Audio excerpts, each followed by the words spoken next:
আছে কোনো কিছু সমস্যা হলে ওর কাছে যাবেন, ও আপনাদের সমস্যার সমাধান করবে। এবং আরেকটা বিষয়, আমাদের একটা সাংবাদিক একটা কথা বললো যে নির্বাচন ব্যবস্থাপনা সংস্কার কমিশন বদিউল আলম একটা কথা বলেছে যে নির্বাচনে আওয়ামী লীগ অংশগ্রহণ করার কোনো সুযোগ আছে। উনি গণ্যমান্য ব্যক্তি, আমি ওনার ব্যাপারে কিছু বলবো না। এই ধরনের কথা এই যে ব্রিগেডিয়ার সাকর সাহেব কিন্তু বলেছিলেন না, ব্রিগেডিয়ার সাকর সাহেব এই ধরনের কথা বলেছিলেন, কিন্তু জনবিক্ষোভে পড়ে তার কিন্তু পদত্যাগ করতে হয়েছে।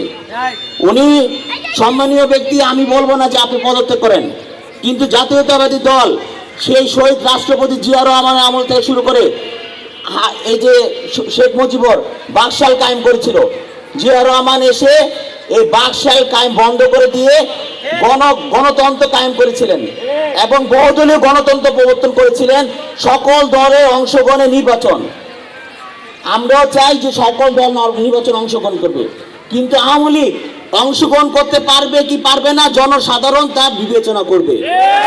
এত নৈরাজ্য, এত গুম খুন, এত ছাত্র জনতাকে হত্যা করে, নিপীড়ন নির্যাতনে হত্যা করে, দেশের সম্পদ, দেশে মানুষের টাকা বিদেশে পাচার করে এই আওয়ামী লীগের গুন্ডা বাহিনী তার যে নির্বাচন যারা করবে, যে বদিউল আলম বলেছে আওয়ামী লীগ নির্বাচন করার সুযোগ আছে, তারাই যে মাঠে এসে জনসাধারণের কাছে ভোট চাইতে পারবে কিনা আমি সংশয় আছি। ঠিক আছে, এই সাধারণ মানুষ তাদেরকে ক্ষমা করবে কিনা তার ব্যাপারে আমি সংশয় আছি। এই বিবেচনা সাধারণ মানুষ করবে। বদিউল আলম সাহেব সম্মানীয় লোক, সে নির্বাচন কমিশনের দায়িত্ব আছে, সে তার দায়িত্ব জায়গা থেকে সে বলেছে হয়তো, কিন্তু সাধারণ মানুষ তার জবাবটা দিবে। ধন্যবাদ। বাংলাদেশ জাতীয়তাবাদী যুবদল জিন্দাবাদ।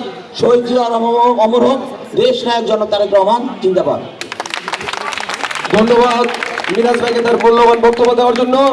এই পর্যায়ে আমরা আজকের যে আমাদের মূল অনুষ্ঠান, সাধারণ জনগণের মাঝে শীত বস্ত্র বিতরণ কর্মসূচি 2024, এই মুহূর্তে আমরা শুরু করব। দয়া করে স্টেজের সামনের জায়গাটুকু পুরো পরিষ্কার করে ফেলবেন। সাংবাদিক ভাইদেরকে একটু ডান পাশে, সামনে সাংবাদিক ভাইরা ছাড়া কেউ থাকবে না। মঞ্চে উপস্থিত হয়েছেন সাবেক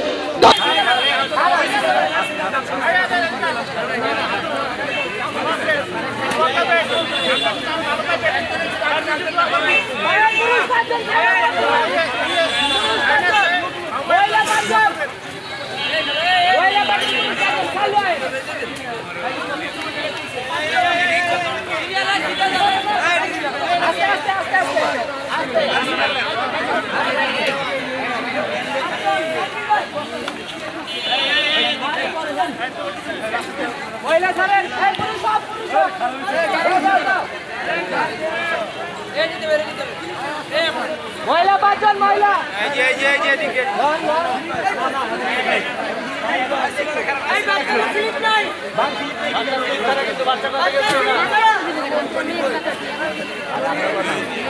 আছে, কোনো কিছু সমস্যা হলে ওর কাছে যাবেন, ও আপনাদের সমস্যার সমাধান করবে। এবং আরেকটা বিষয়, আমাদের একটা সাংবাদিক একটা কথা বললো যে নির্বাচন ব্যবস্থাপনা সংস্কার কমিশন বদিউল আলম একটা কথা বলেছে যে নির্বাচনে আওয়ামী লীগ অংশগ্রহণ করার কোনো সুযোগ আছে।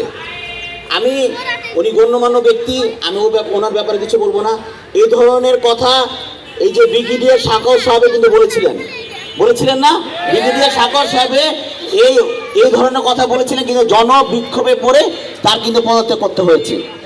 উনি সম্মানীয় ব্যক্তি, আমি বলবো না যে আপনি পদত্যাগ করেন, কিন্তু জাতীয়তাবাদী দল সেই শহীদ রাষ্ট্রপতি জিয়া রহমানের আমল থেকে শুরু করে এই যে শেখ মুজিবর বাকশাল কায়েম করেছিল, জিয়া রহমান এসে এই বাকশাল কায়েম বন্ধ করে দিয়ে গণতন্ত্র কায়েম করেছিলেন এবং বহুদলীয় গণতন্ত্র প্রবর্তন করেছিলেন।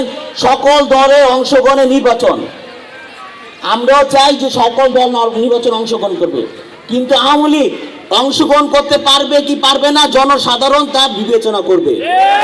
এত নৈরাজ্য, এত গুম খুন, এত ছাত্র জনতাকে হত্যা করে, নিপীড়ন নির্যাতনে হত্যা করে, দেশের সম্পদ, দেশে মানুষের টাকা বিদেশে পাচার করে এই আওয়ামী লীগের গুন্ডা বাহিনী তার যে নির্বাচন যারা করবে, যে বদিউল আলম বলেছে আমূলিক নির্বাচন করার সুযোগ আছে, তারা যে মাঠে এসে জনসাধারণের কাছে ভোট চাইতে পারবে কিনা আমি সংশয় আছি। ঠিক আছে, এই সাধারণ মানুষ তাদেরকে ক্ষমা করবে কিনা। যুবদলের 4 নং ওয়ার্ডের সিনিয়র যুগ্ম আহ্বায়ক জাহিদ সহ আমাদের উপস্থিত আছেন যুগ্ম আহ্বায়ক আফুজরা, যুগ্ম আহ্বায়ক রাশেদ, যুগ্ম আহ্বায়ক বিএনপি নেতৃবৃন্দ এবং ওয়ার্ড যুবদলের আহ্বায়ক বাবু ভাই সহ আমার সামনে উপবিষ্ট এলাকার বাসীরা ধন্যবাদ সবাইকে জানাই। প্রিয় এলাকাবাসী, আপনারা জানেন এবং আপনারা অবগত আছেন যে স্বৈরাচারী সরকারের পতন হয়ে কোন স্বৈরাচার দেশ থেকে